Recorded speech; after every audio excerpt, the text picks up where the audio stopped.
ആരാ മഹിയെ കരയിച്ചത്? അനന്തേട്ടാ, എന്തുപറ്റി? ആരെങ്കിലും മഹിയെ വഴക്ക് പറഞ്ഞോ?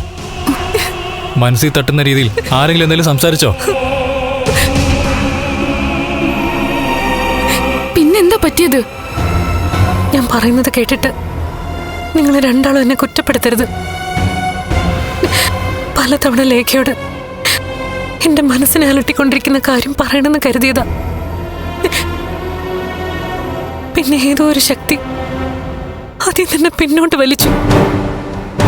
മഹിയുടെ മനസ്സിലൊരു വിങ്ങലുണ്ടെന്ന് ഞങ്ങൾ മനസ്സിലാക്കിയതാ. എന്തോ ഒരു ഭാരം കിടപ്പുണ്ടെന്ന് കണ്ണനും പറഞ്ഞതാ. മഹി ഇപ്പൊ ആരെ കണ്ടിട്ടാ വരുന്നേ? മാർക്കോയെ. ഇപ്പൊ മഹിയുടെ സങ്കടത്തിന് കാരണം മാർക്കോയാണോ? ഒരിക്കലും അല്ല. മാർക്കോ എന്നെ നല്ല സ്നേഹിക്കുന്നവരെ ആരെയും സങ്കടപ്പെടുത്താറില്ലല്ലോ. പിന്നെന്താ പറ്റിയത്?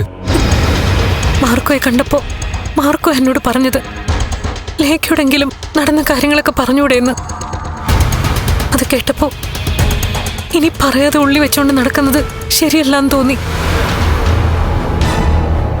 വേറൊന്നുമല്ല നന്ദേട്ടാ, അച്ഛനുമായിട്ട് കണ്ണേട്ടൻ ബൈക്കിൽ പോകുമ്പോഴാ അവരുടെ ബൈക്കിലേക്ക് ഒരു ലോറി പാഞ്ഞു കയറിയത്.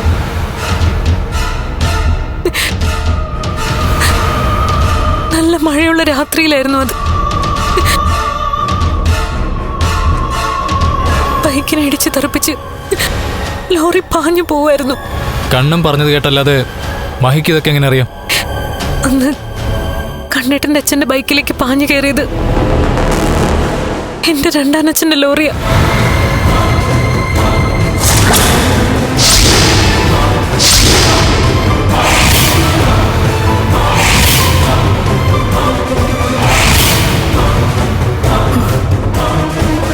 മഹി എന്തൊക്കെയാ ഈ പറയുന്ന?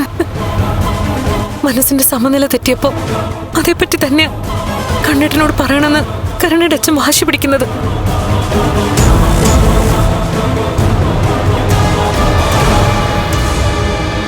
വർഷങ്ങൾക്ക് ശേഷം അങ്ങേരുടെ ദേഹത്ത് കണ്ണേട്ടന്റെ അച്ഛന്റെ ബാധ കൂടി. അതോടെ ഇത്രയും കാലം ഞങ്ങളെല്ലാം മറച്ചു വെച്ചത് കണ്ണേട്ടനോട് പറയണമെന്ന് പറഞ്ഞ് എന്റെ രണ്ടാനച്ഛൻ വാശി പിടിക്കുക. മഹി പറയുന്ന ഒന്നും മനസ്സിലാവുന്നില്ല. അയാൾ വർഷങ്ങൾക്ക് മുമ്പ് അങ്ങനെ ഒരു അപകടം ഉണ്ടാക്കിയതെങ്കിൽ അതേപ്പറ്റി നിങ്ങളോടൊക്കെ പറയോ? ഇപ്പൊ അയാളുടെ സമനില തെറ്റിയിട്ടാ എല്ലാം വിളിച്ച് പറയുന്നേ. പക്ഷെ ഈ സംഭവം നേരത്തെ അറിഞ്ഞു എന്നല്ലേ മഹി പറഞ്ഞത്? ഞാനിത് ആ സംഭവം നടന്നു കഴിഞ്ഞപ്പോ തന്നെ അറിഞ്ഞതാ. എങ്ങനെ? അന്ന് എനിക്ക് 5 വയസ്സ് തികയാറായിട്ടില്ല.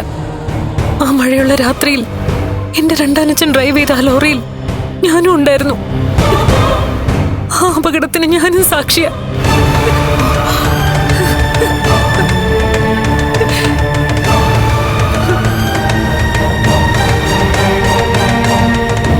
അങ്ങനെ സാക്ഷിയായതുകൊണ്ട് വർഷങ്ങൾക്ക് ശേഷം കണ്ണേട്ടൻ എന്നെ പെണ്ണ് കാണാൻ വന്നപ്പോ കണ്ണേട്ടന്റെ എല്ലാ ന്യൂനതകളും മറന്ന് ആ ബന്ധം തന്നെ മതിയെന്ന് ഞാൻ വാശി പിടിച്ചത്.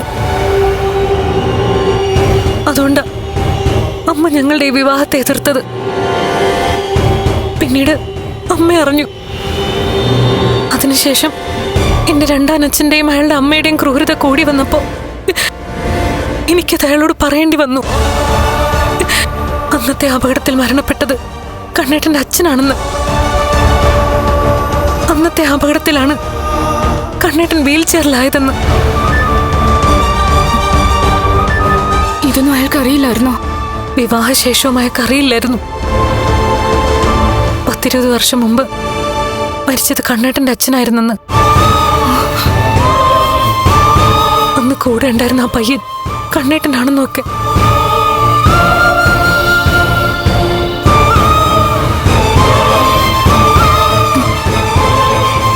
ഇത് വല്ലാത്തൊരു കഥയാണല്ലോ മഹി. അന്ന് വൃശ്ചികത്തിലെ തൃക്കാർത്തികയായിരുന്നു. അന്ന് കണ്ണേട്ടന്റെ കയ്യിൽ നിന്ന് തെറിച്ചു വീണ ആ അയ്യപ്പ വിഗ്രഹം ഇപ്പോഴും ഞാനൊരു നിധി പോലെ കൊണ്ടു നടക്കുന്നത്. കണ്ണേട്ടന്റെ വീട്ടിലെ പൂജാമുറിയിലിരിക്കുന്നത് ആ അയ്യപ്പ വിഗ്രഹം. എന്നാൽ അതൊന്നും കണ്ണേട്ടന് അറിയില്ല എന്ന് മാത്രം. മഹി, ഇത്രയും നാളായിട്ടും ഇതൊന്നും ഞങ്ങളോട് പറയാത്തത് വലിയ തെറ്റായിപ്പോയി. കണ്ണനോട് പറയാതിരുന്നത് ഏറ്റവും വലിയ തെറ്റായിപ്പോയി.